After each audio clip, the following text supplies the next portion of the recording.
buenos días, muy buenas tardes. Hoy damos bienvenida a a nuestra audiencia de nuestro canal YouTube. Tenemos una tremenda exposición de un tema muy interesante y de vigencia permanente. De manos del doctor Álvaro Villegas, vamos a escuchar una ponencia acerca de la manipulación, el manipulador y el estúpido desde el punto de vista de la seguridad. Lo más importante para iniciar esto es tener en cuenta el sano manejo de la desconfianza como factor de seguridad, porque lo importante realmente es que aprendamos a detectar un manipulador o una acción manipuladora y entendamos también quién es el estúpido para que nosotros no seamos los estúpidos sean los demás. Entonces, dentro de esto vamos a definir manipulación, manipulador, estúpido, seguridad, riesgo, vulnerabilidad, amenaza, y al final entonces está lo que realmente más nos interesa de todos, es cómo voy yo a detectar manipulación, manipulador, detectar todas estas causales que me pueden llevar a sufrir en determinados aspectos. La manipulación es el ejercicio de influencia encubierta sobre pensamientos, sentimientos o comportamientos ajenos para beneficio propio, a menudo distorsionando la realidad y explotando la vulnerabilidad. Entonces, si no existe una explotación de la vulnerabilidad, no existe manipulación. Para que haya manipulación, tiene que prestarse uno a esa manipulación. Si no, eso pasa desapercibido y al manipulador no le interesa que esto pase desapercibido. ¿Es una enfermedad? No, la manipulación no se clasifica técnicamente como una enfermedad mental en sí misma, sino más bien como una conducta disfuncional, un mecanismo de defensa o un rasgo de personalidad frecuentemente ligado a trastornos de personalidad del grupo B, como el antisocial. Puede considerarse una forma de enfermedad contagiosa, metafórica, capaz de destruir relaciones y durar toda la vida. Los manipuladores a menudo muestran inseguridades, baja autoestima, celos o miedo al abandono, lo que los lleva a utilizar a otros para controlar su entorno. Los manipuladores tienen un patrón a largo plazo de manipulación, explotación o violación de los derechos de los demás. O sea, hay una programación. El manipulador básicamente es como un jugador de ajedrez, un gran jugador de ajedrez. El manipulador sabe cuáles van a ser sus próximos movimientos y adivina cuáles van a ser los movimientos de los demás. De manera que dentro de ese cuadro de juego de ajedrez es un experto en esto. Tienen un patrón a largo plazo de manipulación, explotando explotación o violación de los derechos de los demás. No les importan los demás, no les importa sino su propio beneficio. Los demás no importan. Aunque no toda persona manipuladora tiene un trastorno, la manipulación patológica puede ser síntoma de personalidad antisocial o narcisista. O sea, entra aquí otro aspecto componente de lo que puede ser un manipulador, es un narcisista. Incluye el uso de la culpa, hace dudar de la propia realidad, la mentira y el chantaje emocional. Y ante todo siempre tiene a quien echarle la culpa. Esa es otra cosa importantísima del manipulador. Si usted quiere no fallar, tenga siempre a quien echarle la culpa. Mientras usted tenga a quien echarle la culpa, no se preocupe, siga manipulando.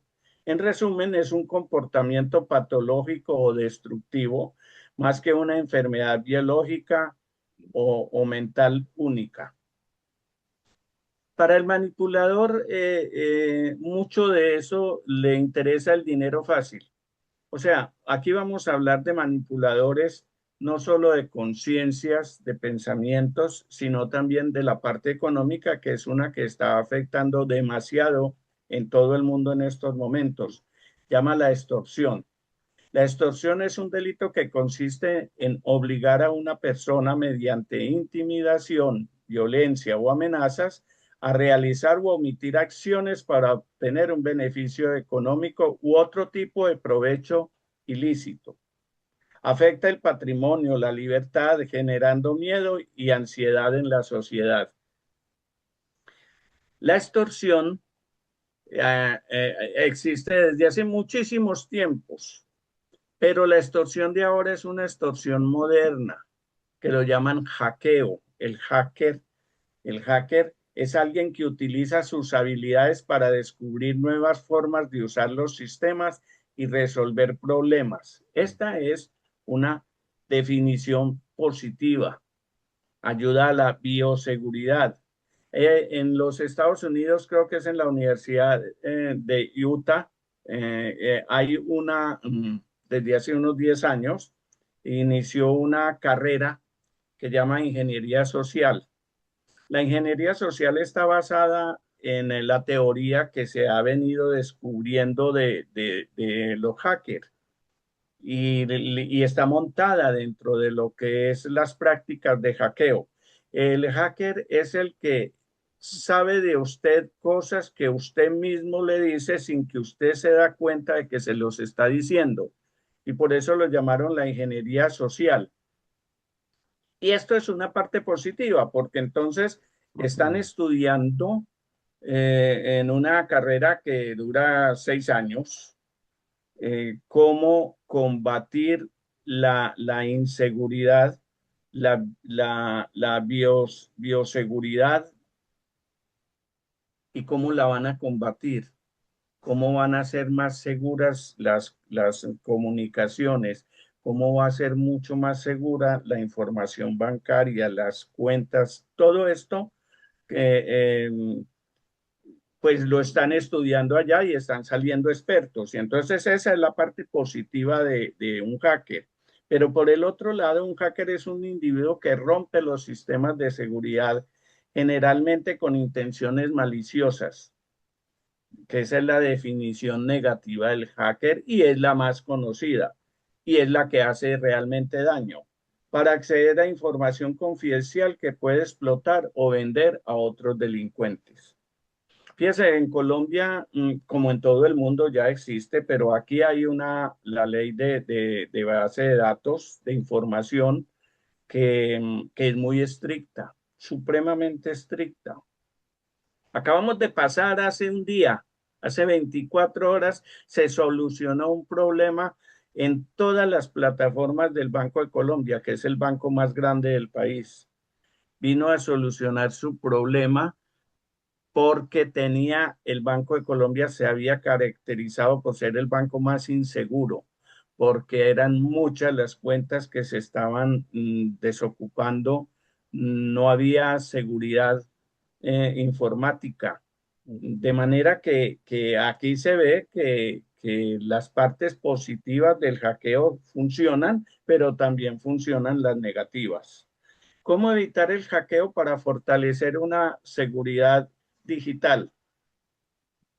Todos los días nos está pasando. Recibimos llamadas de teléfonos raros que no conocemos, inclusive de otras partes del país. Recibimos mensajes. Nos dicen su cuenta fue hackeada, por favor, ingrese a esta cuenta de su banco y llene el formato que encuentra para poderlo proteger de su cuenta. ¿Y qué eso está haciendo uno ahí?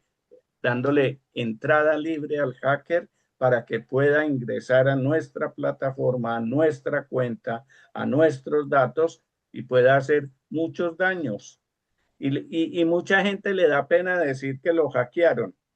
A mí hace poco, les contaba la semana pasada, me hackearon el computador donde el software donde tenía la contabilidad y la tenía en la nube. Y sin embargo decían que la nube era lo más seguro del mundo. Pues no, me secuestraron la información. Me hackearon y secuestraron la información y tenía que pagar una serie de millones de pesos para que fueran liberando lentamente la información. Y así yo hablé con la policía en estos días, la última, habían 23.000 casos de esos en el país en los últimos meses. 23.000 casos que habían secuestrado la información. ¿Por qué? Porque seguramente alguien de todos los empleados nuestros que tienen ingreso a la plataforma, pues hizo algún movimiento que, que estaba vulnerable la plataforma y tuvimos pues ya que arreglar esa situación. Pero el problema con los hackers, y por eso es muy bueno la ingeniería social como ingeniería, el problema de uno es que uno va detrás del hacker. ¿Qué es lo que está haciendo? ¿Cuáles son las prácticas que el hacker está utilizando para uno ver cómo se protege? No, debería ser lo contrario. Estudiar qué cosas como hacker se pueden hacer para fortalecerlo. Entonces, por eso es supremamente importante que se estudie lo que es la ingeniería social desde el punto de vista positivo, pero también muy importante que no seamos ingenuos con la información. Mantén tus dispositivos y software actualizados para evitar vulnerabilidades. Utiliza un gestor de contraseñas para generar y almacenar credenciales seguras. Desafortunadamente, las contraseñas es la parte que se supone más segura, pero a la vez es la parte más insegura. ¿Por qué? Porque nosotros no tenemos la cultura de la contraseña. ¿Qué es la cultura de la contraseña? Es poner unas contraseñas y anotarlas de tal manera que no sean fácil de descubrir. Pero por lo regular, si nos ponemos a pensar, la contraseña más normal es 1, 2, 3, 4, 5. Listo. Bueno. O 2, 4, 6, 8, 10. Listo. O mi fecha de nacimiento con el mes del nacimiento o con el año. Entonces, cualquiera de esas fechas o mi fecha de matrimonio o en fin, siempre tratamos de poner una contraseña que nosotros la recordemos, pero que así como nosotros la recordamos, sea fácil de verificar por un hacker. Entonces hay que tratar de tener una cultura de la contraseña. La cultura de la contraseña es ponga la contraseña bien complicada, pero anótela, porque si no se le olvida y ahí pues no está haciendo nada. Anótela, pero no la anote en una parte donde la puedan encontrar. O sea, tenga usted todas estas prevenciones de seguridad, porque en esa forma el hacker no va a seguir insistiendo. El hacker insiste con usted. Si usted pica, es como cuando uno está pescando. Uno tira el anzuelo, hay peces, muchos peces, 20, 30 peces alrededor. Algunos intentan, otros no intentan, otros no hacen nada, otros ya saben como qué les va a pasar, pero hay alguno que sí pica la, la, la, la, eh, la caña y lo cogen. Ese es al que pescan. Entonces no seamos así de ingenuos. Habilita el doble factor de autenticación en todas tus cuentas importantes. Aquí viene otro, dijéramos, frase. Otra frase para tenerla en cuenta. La comodidad riñe con la seguridad. Esto significa que nosotros muchas veces hacemos lo más fácil para no complicarnos la vida. Y lo más fácil para no complicarnos la vida es que estamos abriendo un boquete de vulnerabilidad así de grande y entonces por ahí se meten. Ah, no, pero es que para mí es más fácil no cerrar siempre cuando entro al banco, no cerrar siempre la página, porque es que volver otra vez a meterme y volver otra vez a esto es muy complicado. Yo la dejo abierta, eso es comodidad, pero está riñendo con la seguridad.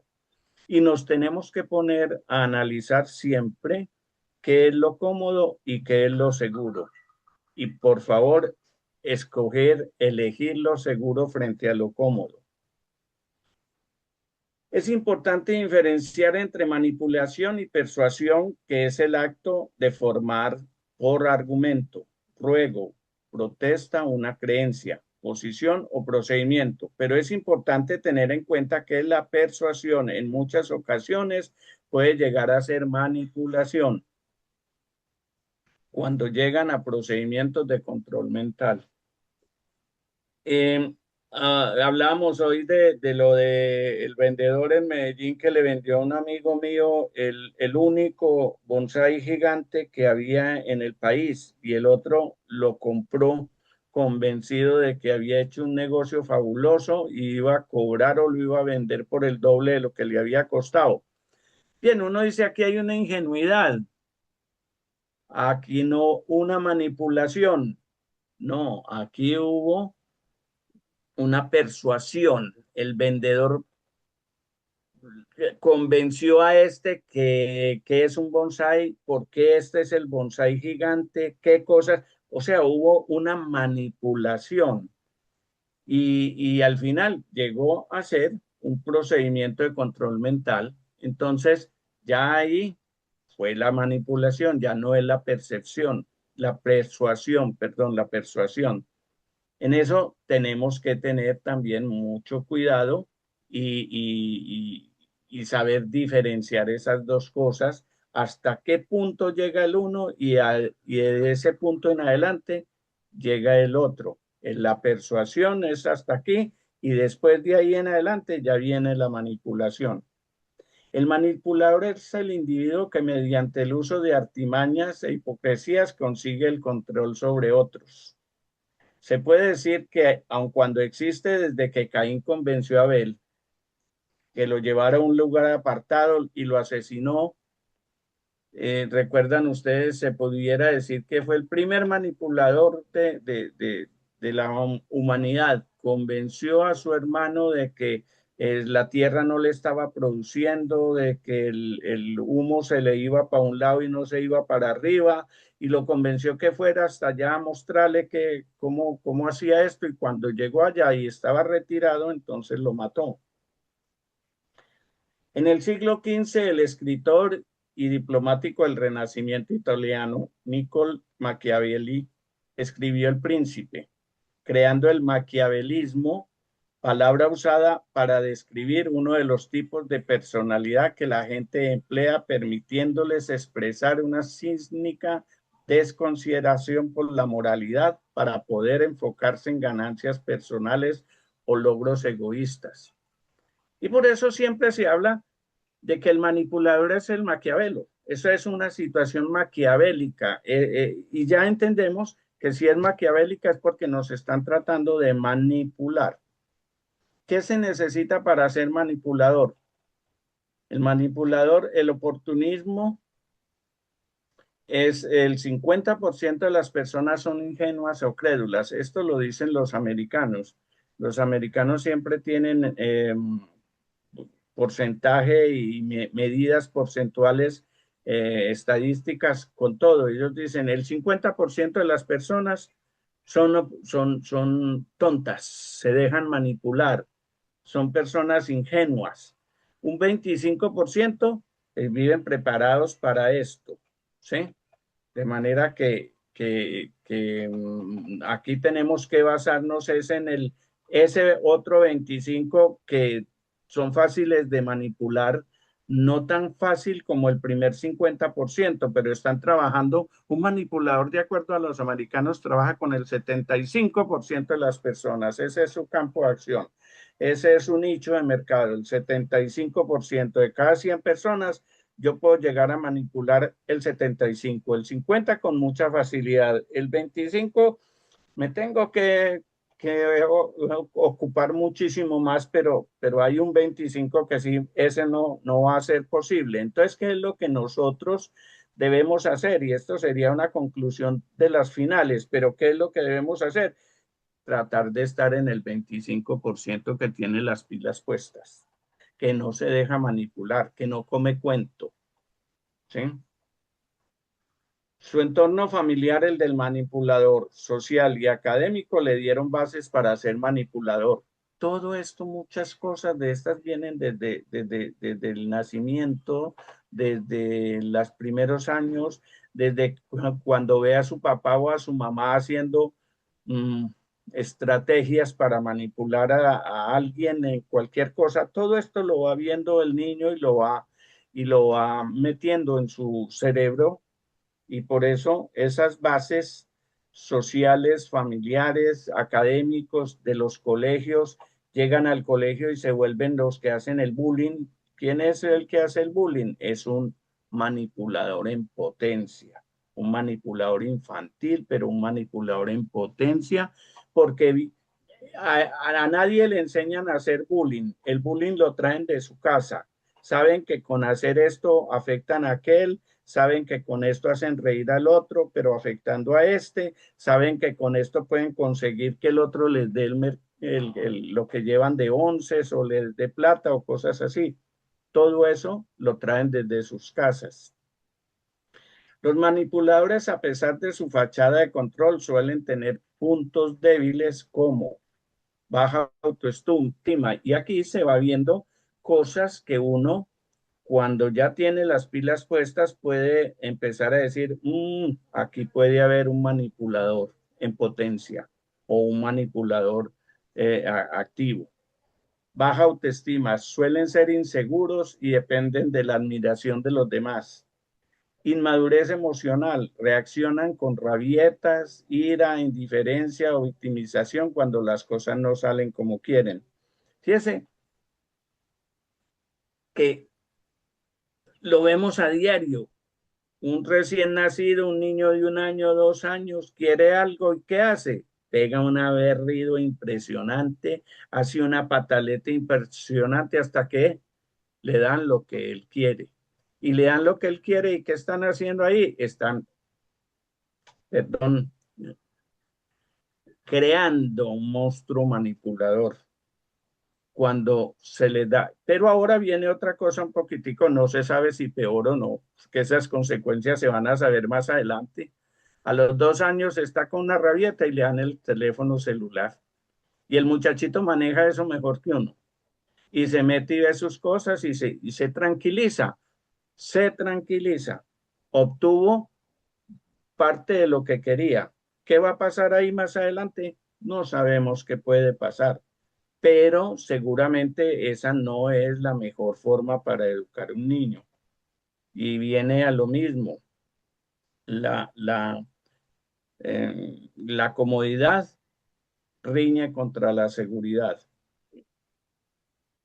Inestabilidad, miedo al abandono, a perder el control y relaciones inestables. Esa es otra integrante de lo que es un manipulador.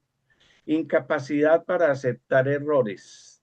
Raramente piden disculpas sinceras.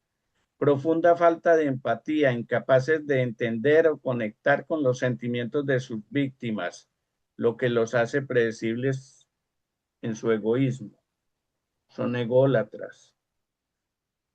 ¿Cómo reconocer a un manipulador? Hay 8 rasgos principales que lo caracterizan, pero no necesariamente tienen que ser esas 8, pueden ser 2 o 3 de esas 8. Falsedad, actúan como una persona con usted, pero es otra persona a sus espaldas. Rara vez muestran su verdadera cara, ni muestran o expresan su verdadero yo. Son astutos, son talentosos para salirse con la suya y a menudo crean obras maestras o fantasiosas. Combinan con habilidad el engaño y la picardía. Entonces aquí viene una, una cosa que permanentemente nos están diciendo, hay vivo y bobo. El vivo vive del bobo. Y dicen, y el bobo del papá y la mamá. Pero sí, entonces empieza a crearse en los vivos y los bobos. Narcisismo, son exageradamente prepotentes, aunque se suelen retratar a menudo como nobles y humildes. Retratar a menudo como nobles y humildes. Es decir, dan a mostrar una imagen completamente distinta de lo que en realidad son. Creen que el fin justifica los medios. Si el resultado les es conveniente, no hay nada demasiado inaceptable para alcanzar ese resultado. Asesinan, encarcelan, torturan a individuos que se oponen en su camino. Por lo general emplean a alguien para que les haga el trabajo sucio y para que no los pillen o los responsabilicen en sus actos. Entonces, casi que se pudiera decir, tienen dos aliados. Uno al que le van a echar la culpa y otro el que lo van a convencer para que hagan las partes malas del paseo. Ellos son los buenos y el que hizo la parte mala es otro. Consideran que todos forman parte de su juego, no consideran a la gente como persona, sino como sus peones dentro de su juego, lo que les hablaba del juego del ajedrez. Ellos manipulan y hacen un juego ajedrez perfecto.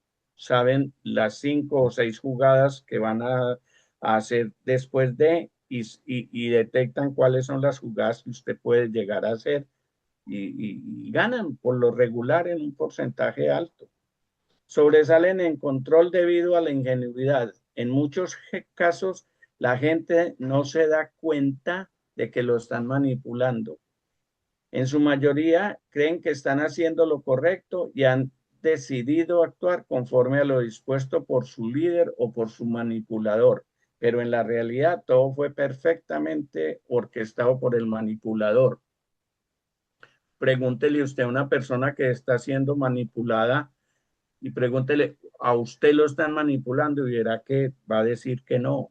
No, eso es imposible. Dice, a mí, no.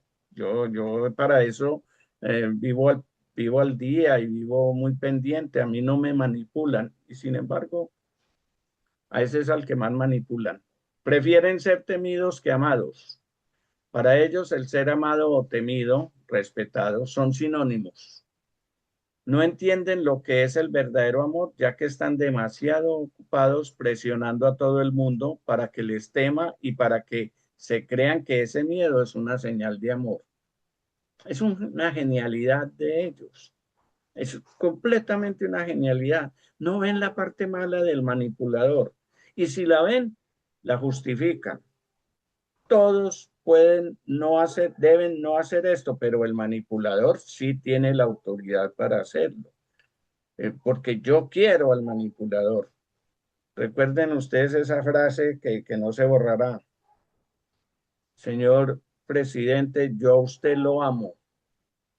No importa lo que hagan, yo a usted lo amo.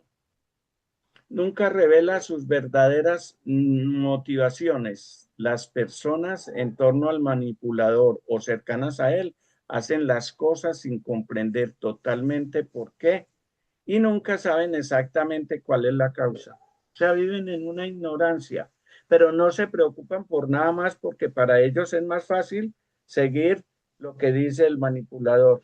No ponerse a pensar en qué van a hacer y cómo lo van a hacer. No, eso es asunto de él y confía plenamente en él.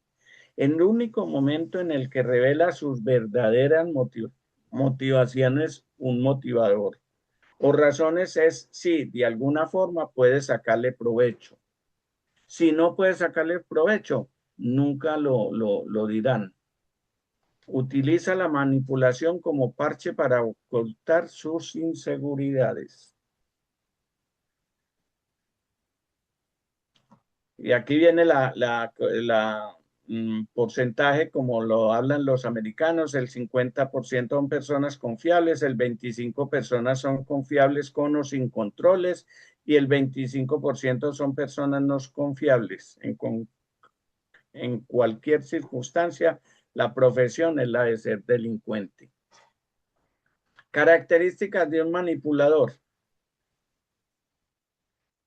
De manera que mediante la aplicación del perfil delincuencial, que yo anteriormente lo llamaba perfil delincuencial, pero que ahora lo llamo es perfil de riesgo, podremos llegar a detectar cuáles pueden ser los factores que influyen o las opciones que no se pueden dar a un individuo para que éste llegue a cometer algún delito. Claro que esto es ya ir mucho más adelante. Yo les dije a ustedes hace 8 días que les iba a dar los formatos para que uno pueda llenar en un formato y que está sensibilizado de acuerdo a unas variables, a 50 variables, cuál es el grado de manipulador o de delincuente que puede llegar a tener ese individuo. Pero esta es una cosa que la voy a dejar para más adelante. Yo me comprometo a hacérselas llegar para que la analicen y la miren desde el punto de vista de cada cual. No tengo pues tiempo hoy, es bastante complicado. Tengo los formatos, los he empleado, pero no los voy a entregar hoy, sino más adelante. Maneja la impunidad legal y evita ser implicado. Es egocéntrico, prioriza deseos propios sobre los demás, a veces llegando a extremos como la invención de enfermedades físicas para engañar. Mire, hasta este momento, pues seguramente en la mente de cada cual hay más de una persona que cumple con todos estos requisitos y que de una u otra manera podemos, sin necesidad de mucho análisis, decir, este es un manipulador. Y uno los tiene en su familia, los tiene en sus vecinos, los tiene en sus compañeros de trabajo, los tiene en los políticos que le manejan, los tiene por toda parte. El manipulador es una plaga que está por toda parte. Es egocéntrico, mantiene siempre a la mano una fachada o una coartada para utilizar en caso de ser detectado o retenido. ¿Por qué? Porque el manipulador juega un juego de ajedrez. Entonces, si yo hago esto, puede pasar esto y esto. Entonces, si puede pasar esto y esto, entonces mi fachada va a ser esta y esta. Y de una vez lo va poniendo en la práctica. Es muy inteligente, es muy inteligente. Utilizan estereotipos para pasar relativamente desapercibidos. Se saben camuflar, muchos de ellos. No son manipuladores públicos, sino que son manipuladores privados.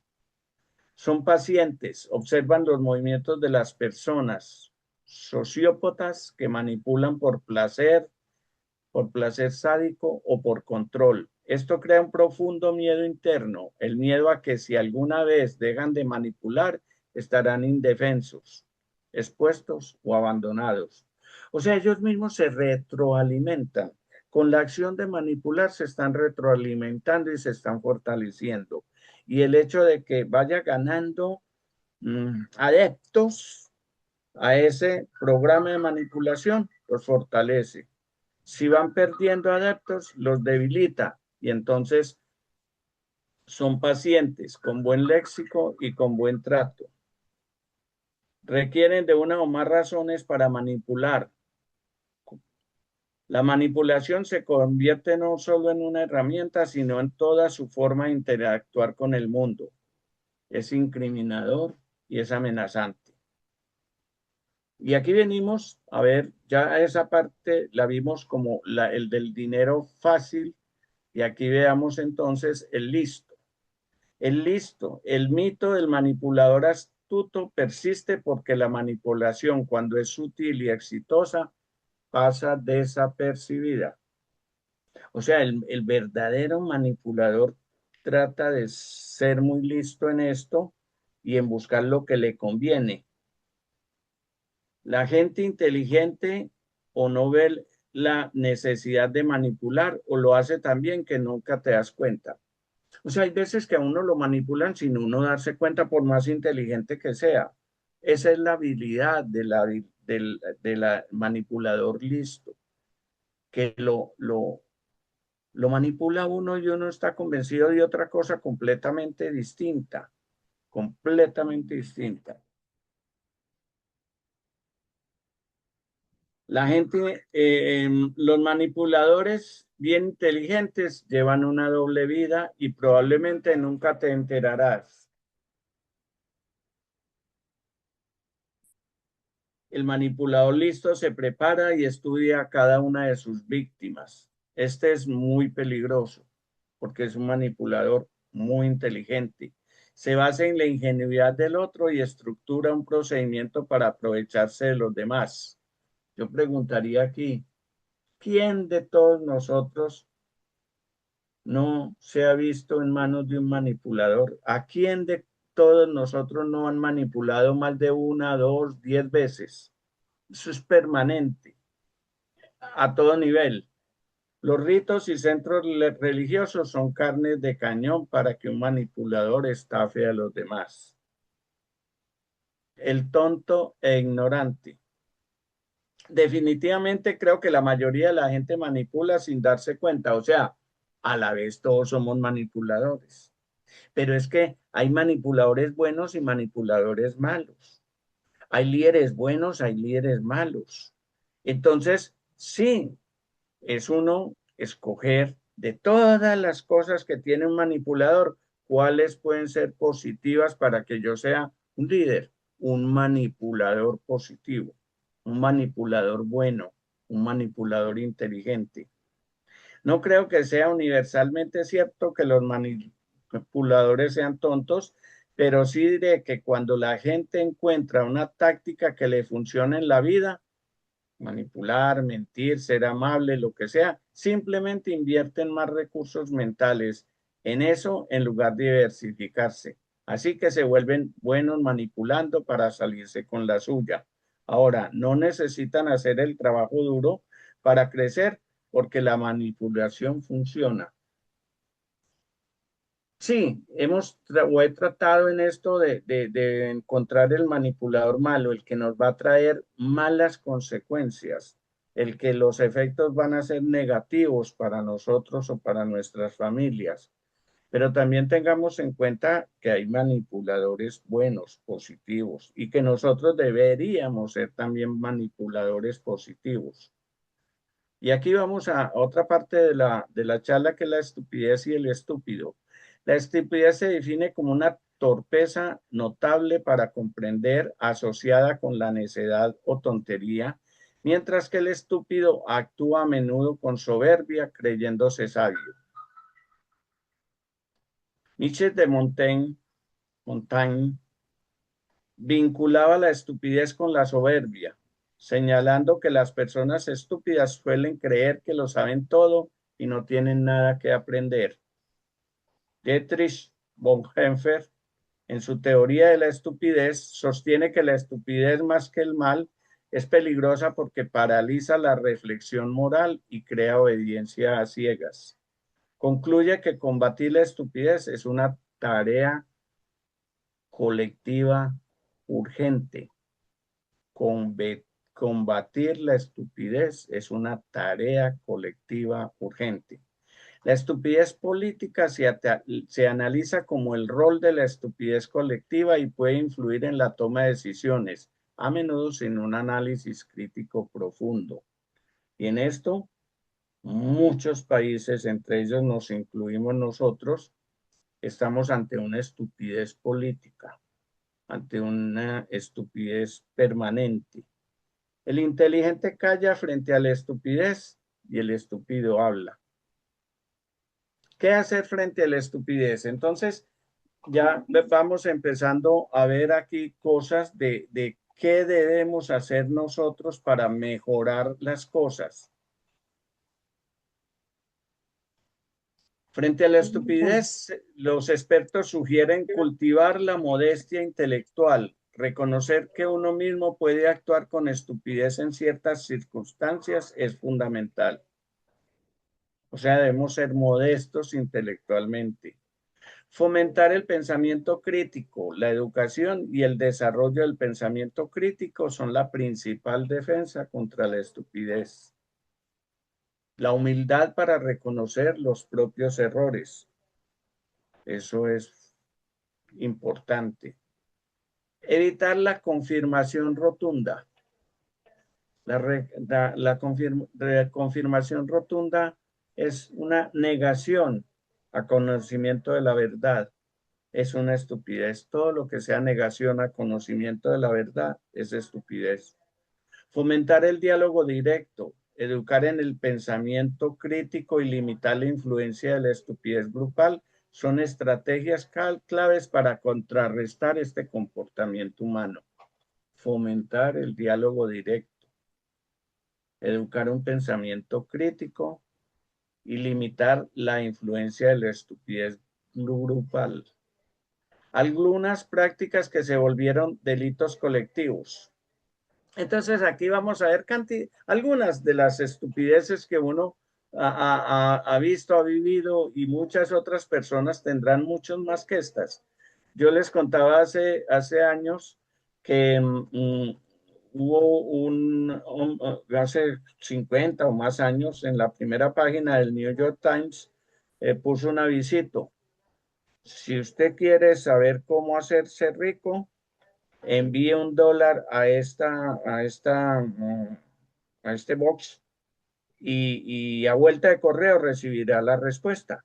En primera página del New York Times, eso, eso llegaban canastadas y canastadas y bolsas llenas de sobres con el dólar y el hombre se volvió multimillonario y a todo el mundo les contestó y les mandó por correo la respuesta y les decía, haga lo mismo que yo. Entonces ahí fueron como la primera colectividad de estúpidos que se presentó en el mundo, porque fueron muchísimos. El paquete chileno, el paquete chileno es que le cambian a uno el paquete que lleva por un paquete que no es, pero parecido al que uno lleva, y uno dice, pero ¿cómo me dejé hacer esto? Pues se lo hacen permanentemente. La llamada millonaria, donde llaman a decir, mire, es que su papá lo tenemos detenido, pero lo podemos ayudar a salir si usted nos trae esto o aquello y la gente les lleva esto o aquello y se lo entrega a la persona que ellos dicen. Y hay muchas técnicas de cómo hacer la llamada millonaria para que usted caiga. Pues bien, la llamada millonaria se sigue haciendo todos los días en todas partes del país y yo creo que en muchas partes del mundo. El billete de lotería que se ganó la lotería y no tiene la cédula para cobrarlo y se lo va a vender a un ingenuo por la 10ª parte del valor y hay ingenuos que lo compran. El arriendo barato, también les conté esa anécdota de una persona que alquiló una propiedad, la alquiló por el precio normal y apenas la alquiló, puso avisos alquilándola por la mitad del precio. Entonces mucha gente iba a verlo, a la propiedad, y él cobraba el estudio del crédito. Y lógicamente a todo el mundo le decía su estudio fue negado, no daba las razones, simplemente decía fue negado, pero con eso él le sacaba 10 veces el valor del arriendo que estaba pagando. La herencia sin reclamar, las pirámides, eso de que invierta $100 y usted recibirá $10 mensuales y cosas así que la gente va cayendo y si usted trae 10 compañeros más, entonces usted va a ganar esto y aquello, lo esotérico, las inversiones con alta rentabilidad, en fin, muchísimas cosas que ve uno permanentemente, todos los días salen cuentos y todos los días los manipuladores son más, como digo, inteligentes en armar otras diferentes. Por ejemplo, ahora hay en el país y se volvió internacional. En las cárceles, algunas cárceles del país, están los chantajistas haciendo llamadas chantajeando a la gente que está, pues, que está afuera y que conocen y tienen su sistema de retroalimentación a quienes van a llamar después.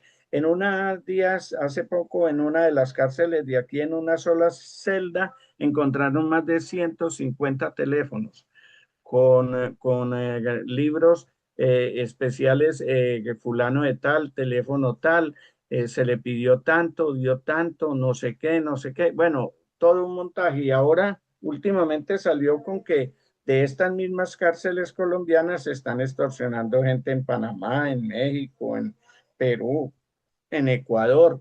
Sí, se volvió internacional. La seguridad no es una opción, es una necesidad. Entonces, ahora sí vamos a hablar de seguridad. ¿Qué es un riesgo?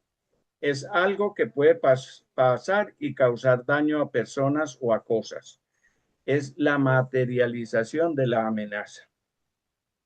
¿Qué es una amenaza? Es un evento peligroso, ya sea natural, como terremotos, inundaciones, erupciones volcánicas, tsunamis, etcétera, o provocados por el hombre, incendios, delitos, ciberataques, manipulaciones, etcétera. Eso es una amenaza. ¿Y qué es una vulnerabilidad? Son predisposiciones físicas, sociales, económicas, etcétera, que pueden constituir una amenaza. Entonces, estos tres conceptos los debemos tener muy en cuenta para poder ver lo que vamos a ver más adelante, el riesgo, la amenaza y la vulnerabilidad. Porque esto no es de expertos, esto no es de contratar expertos que me digan cuáles son mis riesgos, cuáles son mis amenazas y cuáles pueden llegar a ser mis vulnerabilidades. También mis fortalezas, no lo puse acá porque estamos hablando de las cosas que pueden traer mal, daño. ¿Cómo actúa la delincuencia contra el patrimonio económico? Entonces hay dos tipos de ladrones, los ladrones profesionales y los ocasionales. Los profesionales tienen áreas ecológicas definidas de trabajo que una vez delimitadas son informalmente respetadas por otros ladrones. Por esta razón, mediante sistemas de observación pueden llegar a ser detectadas y pueden llegar a ser capturados. Y ladrones ocasionales son desconocidos que roban ocasionalmente para cubrir una necesidad inmediata y aprovechan los descuidos y falta de vigilancia física o electrónica. ¿Qué hay que hacer para combatir al delincuente? La prevención del crimen y la promoción de la seguridad ciudadana requiere de un enfoque multifacético. La educación, el fortalecimiento comunitario, el uso de tecnología, políticas de inclusión social, cooperación internacional y el fortalecimiento de las autoridades son pilares fundamentales en este enfoque. La seguridad se divide en anillos o en círculos, pero me gusta más llamarlos anillos. El primer anillo es el mío, el de la seguridad personal, el yo. El segundo anillo, la seguridad familiar, los que viven conmigo. El tercer anillo lo componen seguridad del perímetro cercano, o sea, si vivo en un edificio es el edificio, si vivo en una casa es el conjunto de casas, si luego viene la seguridad del barrio, la seguridad, el anillo de la seguridad de la sociedad, de la ciudad y de la nación. Entonces son estos cinco grandes anillos los que comprenden y los que hay que tener en cuenta. Entonces, un anillo es esto, un círculo. Si el círculo tiene una abertura en algún pedazo, entonces ahí es una vulnerabilidad. Por eso es que el anillo de seguridad debe estar siempre cerrado, no abierto. La prevención y la detención del riesgo. Entonces, aquí viene algo que es la base de toda la seguridad.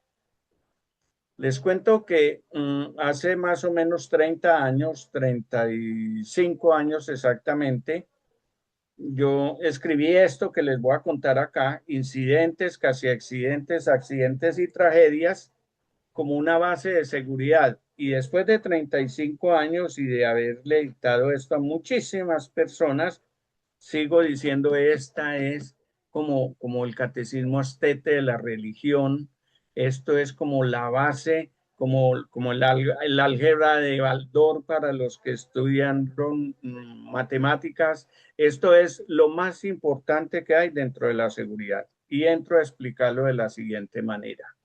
Incidentes, ¿qué son los incidentes?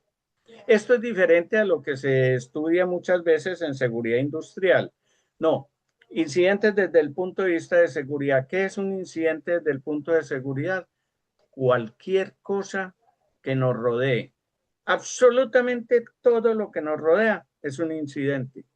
No se pueden calificar de buenos o malos, es un incidente. Por ejemplo, los que estamos aquí frente a un computador, el computador es un incidente. Vamos a llevar el cuento de que traemos un tinto para tomar mientras estamos trabajando en el computador. El vaso con el tinto, el pocillo de tinto, es otro incidente. Veamos otro ejemplo. Un carro es un incidente. Vemos que el carro tiene un líquido que llaman líquido de frenos. Ese líquido de frenos es otro incidente. Entonces fíjese que todo lo que haya, todo, un bus es un incidente, un avión es un incidente, un cable eléctrico es un incidente, un juguete tirado en el suelo o puesto en cualquier parte es un incidente, una puerta es un incidente, todo, absolutamente todo lo que nos rodea es un incidente. Entonces tenemos que aprender a ver los incidentes, a observar los incidentes. Aquí viene algo que dicen que ver, mirar y observar. Ver es ver el bulto, es todo, sin darse cuenta. Mirar es como observar que no observar. Mirar es como diferenciar que hay muchas cosas, pero entre ellas hay unas de color rojo, hay otras como de color verde, hay otras como de madera, hay otras como metálicas. Y viene la tercera parte que es la de observar. Entonces, observar es cuando, este es un computador con pantalla negra, esto es un escritorio, esto es lo otro. Entonces, ya observar es cuando uno ya detecta los detalles. Eso es observar. Entonces, tenemos muchos incidentes, todo es incidente. Y tenemos que aprender a observar los incidentes, observar, no a verlos y mirarlos, sino a observarlos. Esto es un cable, aquí tengo una mesa a mi alrededor, aquí tengo un vaso de tinto, aquí hay esta otra cosa. ¿Qué hay a mi alrededor que sea un incidente? Y luego vienen los casi accidentes. Entonces los casi accidentes es como su nombre lo indica, que puede llegar a pasar algo porque no observé bien las cosas. Por ejemplo, yo tengo aquí a mi lado un cable que es el que va del computador principal de la pantalla y es una pantalla adicional. Entonces hay un cable que sobra un poquitico y que está al lado de mi pierna derecha, de mi pie derecho.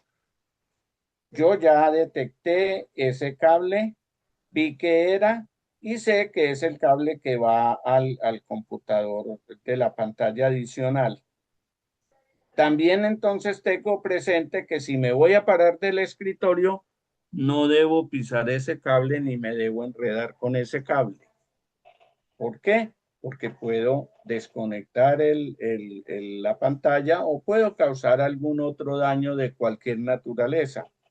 Entonces, ese es un casi accidente cuando llego y me paro y no me doy cuenta de eso y medio toco el cable y, uy, siquiera no pasó nada. Pudo haber pasado, pero no pasó. Viendo el ejemplo del carro, para que sigamos el ejemplo del carro, el carro está en el garaje, ese es un incidente. Tiene un líquido de frenos, ese es un incidente, pero resulta que al ir a prender el carro yo veo que debajo del motor hay como un charquito. Lo miro, lo huelo, digo, siquiera no es aceite, es líquido de frenos. Entonces, eso es un incidente. Si algo que está pasando, que no ocurrió, no tiene ninguna todavía causa de daño o pérdida, pero es un casi accidente. Yo salgo en el carro y voy a poner el freno y resulta que tengo que bombearlo 2, 3 veces porque para que me pueda parar en el semáforo. Me pudo parar en el semáforo a tiempo. Dije, uy, se me acabó el líquido. Hoy es viernes, pero no tengo tiempo de ir hoy. Mañana sábado madrugo y, y arreglo el detalle del líquido de frenos. Arranco, el semáforo me dio espacio, arranco y para el siguiente semáforo la misma cosa, tengo que bombear, pero no alcancé a bombear porque ya no había de dónde bombear y me choqué. Es un accidente, me choqué. Sin embargo, y aquí quiero hacer una reflexión. Yo siempre lo hablo así, incidentes, casi accidentes, accidentes y tragedias, pero yo, Álvaro Villegas, no creo en los accidentes. Porque la definición de un accidente es algo imprevisto que se presenta y que puede traer consecuencias para las personas o para las cosas. Y resulta que ese tipo de accidente, como se los mencioné, no es imprevisto. No fue de que, hombre, ¿qué le pasó al carro? No, que un accidente, no, me fallaron los frenos. ¿Cómo que me fallaron los frenos si ya venían los frenos fallando? ¿Sí? Entonces, yo no lo llamo accidente, yo lo llamo descuido, lo llamo cualquier otra cosa, pero el accidente, la calificación de accidente lo que hace es justificar todas las estupideces que uno hace muchas veces por no haber detectado los incidentes y los casi accidentes a tiempo. Entonces, pero sigámoslo llamando accidente, no importa, cada cual verá si lo sigue llamando accidente o le cambia por estupidez, pero en fin, y viene la tragedia. Aquí afortunadamente no hubo sino daño material del carro, pero suponga que no se hubiera presentado un accidente, sino que fue contra un camión que venía volado y cogió el carro y lo destruyó y me mató. Ahí que hubo una tragedia. ¿Y todo por qué una tragedia? Porque no supimos desde el momento del incidente proyectar, y ojo con esa palabra, proyectar qué podía pasar más adelante con ese incidente y ese casi accidente. Proyectémoslo. ¿Para qué? Para que no puede llegar al mal llamado accidente o a la tragedia. Muchas veces si nosotros vamos a sacar una plata a un cajero, y vamos desprevenidos, no nos damos cuenta quién hay al lado, quién hay a 3 pasos, quién hay detrás, no nos importa nada de eso. Sacamos el dinero, llevamos caminados 5 pasos, cuando de pronto sentimos el chusito en el estómago o en la espalda, a ver la plata que sacó. Me robaron. ¿Por qué? Porque el cajero es un incidente, el hecho de la tarjeta que voy a meter ahí es un incidente y no lo proyectamos que podía pasar. Veamos si hay alguien aquí al lado, si hay alguien sospechoso, si hay una situación sospechosa y más bien vamos a otro cajero o esperemos a que se vaya la gente. Entonces, tenemos que aprender a detectar y esa es una prevención. Me llegó una llamada de un teléfono desconocido.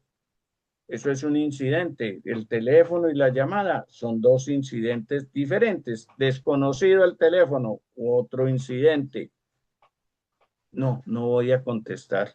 No contesto, listo.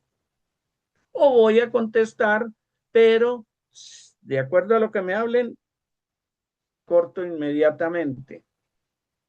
Si es un teléfono de fuera, y no tengo ninguna persona por fuera, pues no tengo por qué llamar. Muchas veces lo llaman a uno de teléfonos 713 y dice Turquía, 18 y dice Reino Unido o no sé qué, ¿sí?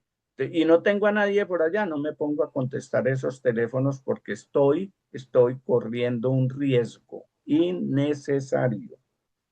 Entonces, fíjese que uno puede desde este punto de incidentes, casi accidentes, accidentes y tragedias, desde los incidentes proyectar qué puede pasar en caso de un manipulador, un manipulador. Ya sabemos cuáles pueden ser las características de un manipulador. Entonces, como ya sabemos cuáles son las características de un manipulador y nos llama a alguien que consideramos que tiene esas características o hablamos con alguien que consideramos que puede tener esas características, entonces proyectémoslo. ¿Qué nos puede pasar con este manipulador? Pues que nos puede o atracar o quitar una plata o envolver dentro de un proceso de cualquier cosa, nos puede engañar, nos puede hacer muchas cosas, ¿sí? Proyectemos esa situación del incidente y del casi accidente. No nos quedemos ahí. Casos de la vida real, hay muchos. Yo tengo esta charla la dicto con casos de la vida real y lo llamo sin palabras. ¿Por qué? Porque se ve, por ejemplo, un clavo en un escritorio, una punta cabeza de un clavo en un escritorio. La persona no le para bolas a eso, ¿sí? Pero de pronto pasa muy cerca al escritorio y se chuza. Ya ahí hay un casi accidente. No le para bolas a eso porque, ah, entonces se le contagia un accidente y le tienen que mochar la pierna porque le dio gangrena, una tragedia. ¿Qué pasó desde el momento en que yo vi el incidente, la punta del clavo ahí metido? ¿Qué pasó? ¿Qué debo hacer? Pues las actitudes, lo quito y me protejo yo y protejo a los demás, lo saco, ¿sí? O lo entierro bien para que no llegue a alguien a pasarle algo, puede ser. O tomo la decisión de que el que lo puso ahí, que lo quite él. Hay un charco de aceite en el garaje del carro y yo lo veo ahí. Yo que me voy a poner que lo limpie la señora o que lo limpie la empleada o esta tarde cuando tenga tiempo lo limpio. Y la gente no le importa muchas veces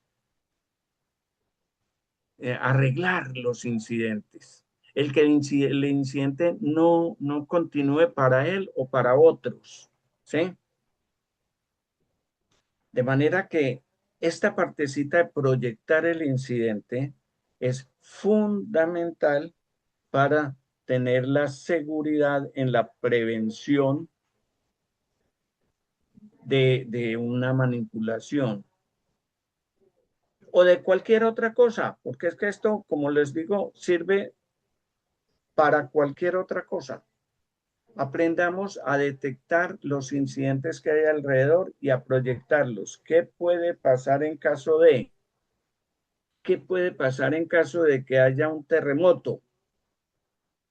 Entonces, por eso llaman muchas veces que el triángulo de la vida en un terremoto, que entonces póngase debajo de una viga de tal y tal naturaleza, que haga hacia el lado en fin, todos los edificios por lo regular deben tener un plan de evacuación.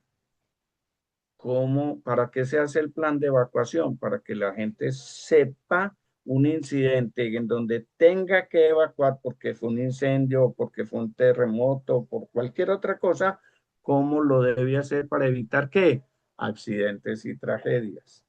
Entonces, a nivel, llamémoslo, personal básico, el primer anillo de seguridad que soy yo, ¿qué hay a mi alrededor? Me estoy tomando el tinto al lado de mi computador y por X o Y razón llamaron a la puerta y yo giré la cabeza y instintivamente o involuntariamente el tinto se me regó en el computador y se dañó el computador, se fundió el computador, se me perdió mucha información en el computador. O sea, no se volvió una tragedia, pero sí se volvió un accidente que me costó y que me va a costar mucho. Entonces, si yo detecto lo del tinto y voy a tomarme el tinto y estoy al frente del computador, tiro la silla hacia atrás, me tomo el tinto, tiro la silla hacia adelante y paso el tinto. ¿Qué hice? Simplemente detectar ese incidente y proyectarlo. ¿Qué puede llegar a pasar? Esto o aquello. Entonces, para que no pase. Y de esta manera aprendemos a evadir muchos indicadores de riesgo que pueden traer consecuencias fatales para las personas y para las cosas. Y aquí viene entonces ya la segunda parte, que es la educación a nivel de los anillos de seguridad. La educación a nivel de los anillos de seguridad es tener en cuenta que el primer anillo soy yo, de todo esto que estamos hablando, pero de esto mismo, el segundo anillo es la familia. Entonces vamos a detectar qué riesgos pueden existir en las familias, en los hijos, en la mujer, en mi papá o en mi mamá, en las personas que viven conmigo. ¿Qué riesgos se pueden llegar a presentar? Y anotemos. ¿Qué es el riesgo? Es algo que puede ocurrir y puede traer problemas o costos o daños a las personas o a las cosas. ¿Qué cosas? El riesgo, tengan en cuenta que nunca se puede minimizar. Hay gente que dice, no, vamos a minimizar el riesgo. El riesgo no se puede minimizar. El riesgo es el mismo siempre. Lo que se minimizan son los efectos negativos del riesgo, o sea, las amenazas. Eso es lo que se minimiza. Que si este riesgo lo tomo de esta manera, me puede costar 1.000.000 de pesos. Pero si lo tomo de esta otra manera, no me va a costar sino 10.000. Entonces, pasémonos a correrlo con el de los 10.000.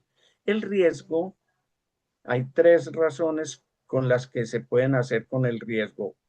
Se blinda, se aleja o se traslada. Se blinda el riesgo, es que conozco todas las condiciones del riesgo, ¿sí?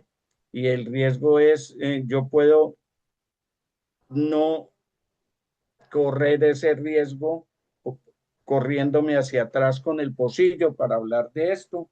Yo puedo no correr el riesgo, no sacando el carro en las condiciones con el líquido de frenos. ¿Qué estoy haciendo ahí? Estoy blindando el riesgo. No voy a correr el riesgo. Cojo un taxi y traigo el mecánico a que venga y arregle el carro acá, ¿sí? Pero no voy a correr el riesgo. Eso es blindarlo. Alejar el riesgo. Si yo veo que aquí tengo una vela que me puede quemar, está prendida y me puede quemar, me alejo de la vela, lo llevo hacia otro lado, ¿sí? Lo del tinto, me corro para atrás, alejé el riesgo, vuelvo y lo pongo acá, alejé el riesgo. O lo traslado. ¿Qué es el traslado? Las pólizas de seguro. Entonces, voy, tengo asegurado mi computador, puedo correr el riesgo, que me parece una medio estupidez el uno correr riesgos innecesarios porque está asegurado, pero de todas formas para otros casos, un temblor y no tengo asegurado la casa y se me dañó la casa, pues ahí corrí un riesgo innecesario, habiendo pólizas de seguros que tienen eso, ¿sí? Que yo me protejo mucho con mis cuentas y las tarjetas de crédito y todo eso, pero resulta que hay vulnerabilidades por las cuales pueden entrar y hacerme una estafa o me sacan la plata de las cuentas. Entonces compro un seguro de protección de esto. Yo protejo, yo me protejo, pero llegó alguien y me estafó y me hizo este daño. Señores, aquí está la póliza de seguros, tengan la bondad y me pagan lo que yo perdí. Entonces, eso es lo que se hace, pero se tiene que buscar, indagar, identificar los riesgos. ¿Cuál es la actuación frente a la amenaza? Ya vimos nosotros que la amenaza es un evento peligroso, ya sea natural o provocado por el hombre. Entonces, ¿cómo puedo yo actuar frente a una amenaza? Después de saber cuál es el riesgo es que se me entren los ladrones. Ese es el riesgo y me roben todo lo que tengo. ¿La amenaza cuál es? Que no tenga yo forma de protegerme frente a que me roben. ¿Y la vulnerabilidad cuál es? Que la chapa la abran con cualquier cosa. Entonces, todas esas cositas, riesgo, amenaza y vulnerabilidad, debemos detectarlos. Ojalá en familia. Esto se vuelve hasta un juego con la señora y con los hijos y con los papás y con los hermanos. Se puede volver hasta un juego. Venga, vamos a jugar a ver qué riesgos tenemos en la casa. ¿Qué riesgos tienes tú en el trabajo? ¿Qué riesgos tienes tú en el transporte a tu universidad? ¿Qué riesgos se pueden presentar aquí y allá? Y después vamos a ver cuáles pueden ser las amenazas a ese riesgo y cuáles son las vulnerabilidades que tenemos que fortalecer para que no se convierta en una amenaza y no cristalice un riesgo. Fíjese que es una cuestión escalonada, pero es una cuestión escalonada que requiere paciencia, inteligencia y ganas. ¿Sí? ¿Que estamos desprotegidos? No, no estamos desprotegidos. ¿Que no nos queremos proteger? Sí, muchas veces es que no nos queremos proteger. ¿Sí?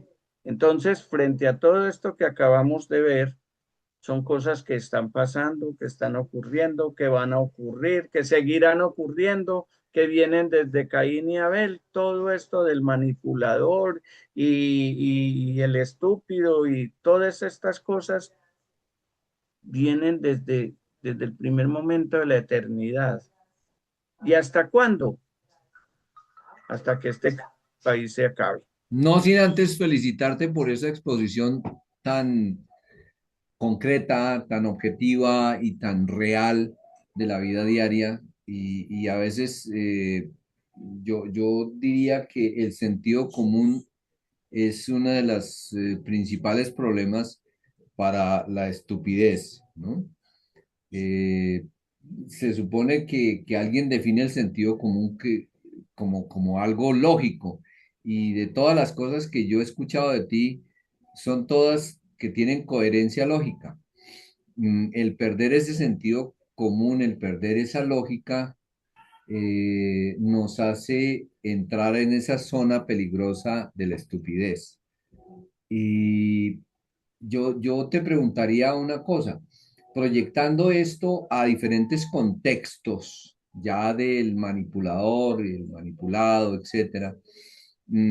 Por ejemplo, en un contexto laboral, donde yo detecto a través de todos estos principios que nos has enseñado, que mi jefe es un manipulador, y yo ya detecto los riesgos, etcétera, etcétera. Eh, Aplicando lo que tú nos has enseñado, yo tengo varias opciones, varias estrategias, y una de ellas es alejarme del manipulador.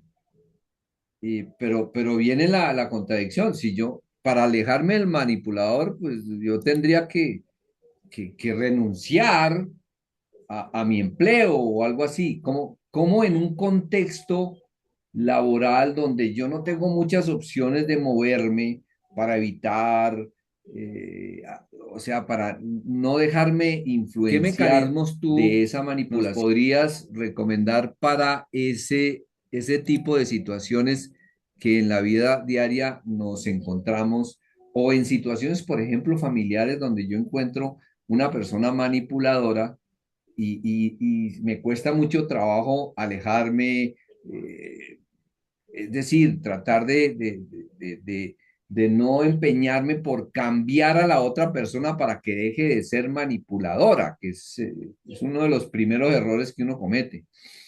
¿Qué nos Bueno, sugerirías ante eso?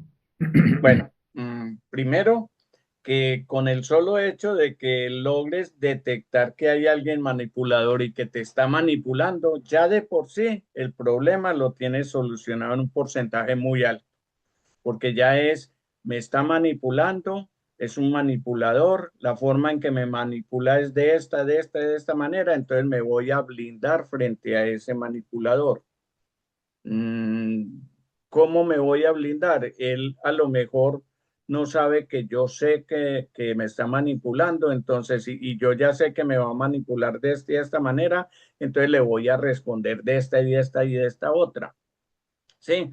pero ya con el hecho de identificar la manipulación y al manipulador, ya vas por encima de cualquier otra cosa, ¿sí? No es enfrentamiento con el manipulador porque el manipulador no va a cambiar, ¿sí? Existía un dicho que decía genio y figura hasta la sepultura. Un manipulador como un violador, como muchos otros fenómenos, llamémoslos, psicológicos de las personas, se llevarán toda la vida. Pero sí debes de una u otra manera darle a entender que tú no te dejas manipular, ¿sí? Y hay que tratar de identificarlo frente a otros también. ¿Por qué? Porque uno dice, yo me voy a proteger de él, listo, pero él, si no me manipula a mí, va a manipular a los otros.